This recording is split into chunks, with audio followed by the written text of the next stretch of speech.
wins tonight?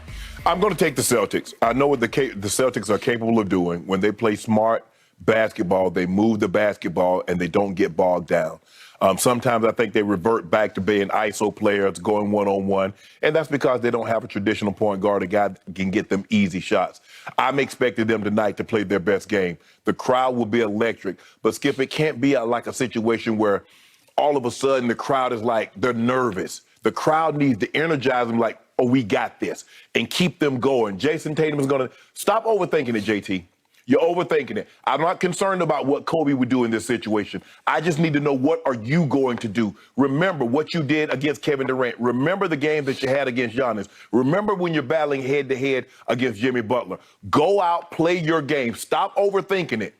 Just go play. You're that good. You're that talented. You guys belong to be here. I know what other guys, I'm shocked that they beat Brooklyn. I'm surprised that they beat Young. I get all of that.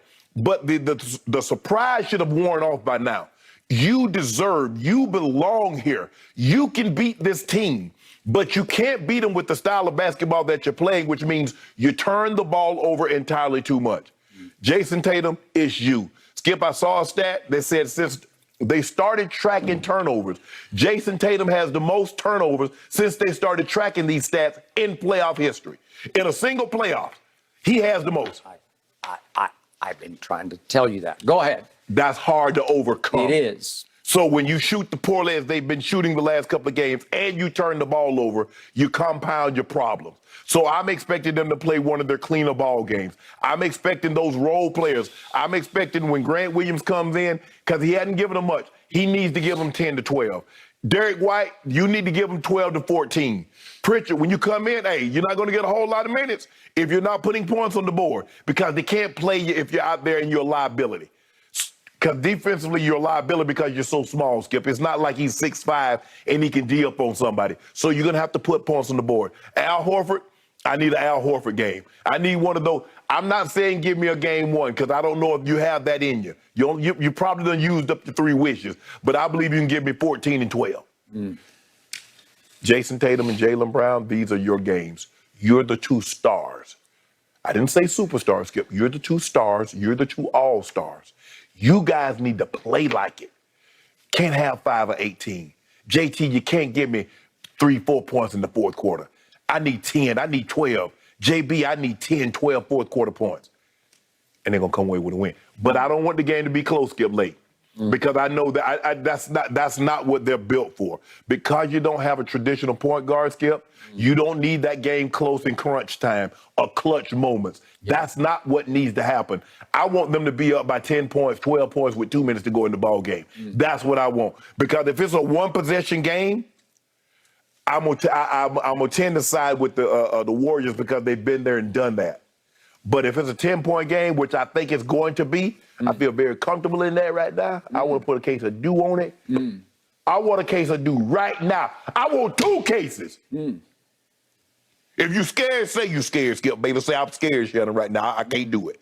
Well, as Jaylen Brown said, I ain't as scared as I don't know what Jaylen Brown, like you tell me, I don't want to know what Jaylen Brown says. I want to know if Skip Bayless want these 2 cases I got for him. Let me consider that as I respond to your opening soliloquy. Okay, I did pick Golden State to win these finals in 7 games. And I will give you this. I will certainly not be shocked if Boston does somehow figure a way, just on sheer intensity, to survive tonight and force a Game 7 back at Golden State on Sunday evening.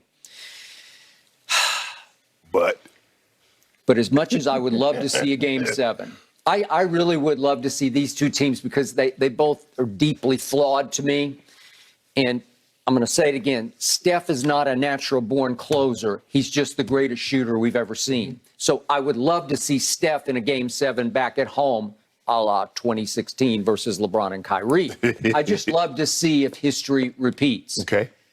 But after I slept on it and I woke up this morning, the reality just smacked me right between the eyes. The truth is, Golden State is just better than Boston. They're more talented because they have the 2 greatest shooters in history. So That's we just start right there. But we go from better to they're just smarter than Boston. They're just smarter because Boston is fatally flawed with no point guard because we have a defensive player of the year masquerading as a point guard, and it just tears your heart out down the stretch of every winnable game. You could just see it right before your very eyes, and it's shocking to your eyes because the two wings can't find their way when it's time to find their way because they don't have anybody to settle and orchestrate and to get them the right place, right time, right shot. Right. So they have to create on their own, and Jason Turnover coughs it. He forces it and he coughs it. And Jaylen Brown starts going Westbrookian because his hands start to get wild as he tries to force and force. I got to make it happen. And the ball's just flying loose up in the air. And Golden State's going the other way and getting a wide open three. And in the end, the deciding factor for me, which I kept trying to avoid because I wanted to see a deep series is, speaking of depth, it's not depth on the bench. It's depth of experience that Golden State has because last night, my man Tyler and I, we're going over the depth of experience here, and we start counting up the games. So like just do like the big three for Golden State. It is miraculous. They have stayed together, and Bob Myers was quoted yesterday saying that they're still so happy together. They like to sit together on the plane. You know, they're still a threesome. They're a trio. Okay, well, guess why? Because we look at, you got Draymond and Clay, they've each played 144 playoff games, and Steph is at 133. So that adds up to 421 playoff games. And then we have to pick the top three Celtics, and it would start with Al Horford just because he's been around. So he's got 146. Then it falls completely off to Marcus Smart at 87 and Jaylen Brown at 84. Add those top three up on the Celtics, that's 320. They're 101 playoff games short of the big three Golden State Warriors. And then on just sheer finals experience, it's 97-15 big three versus top three. 97 finals games to 15. Well, this is all the marbles. This is sink or swim. Hey, you didn't mention Iggy. You didn't mention Looney. I can't because I tried to keep it 3 versus 3 because the deeper I go, the worse it's going to get for you, right? Okay. Then we get to the fatal flaw that, I'm sorry, as much as I want to like Jason Tatum and Jaylen Brown, they lost 2 home playoff games to Milwaukee. Then they lost 2 more home playoff games to Miami. They almost blew the Game 7 at Miami thanks to their quote-unquote point guard who turned into the shooting guard who said, I got this, and nearly gave it right back to Jimmy Buckets, right? And they've already lost 1 home game to the Warriors, and my gut is that they're going to lose a second home game tonight to the Warriors.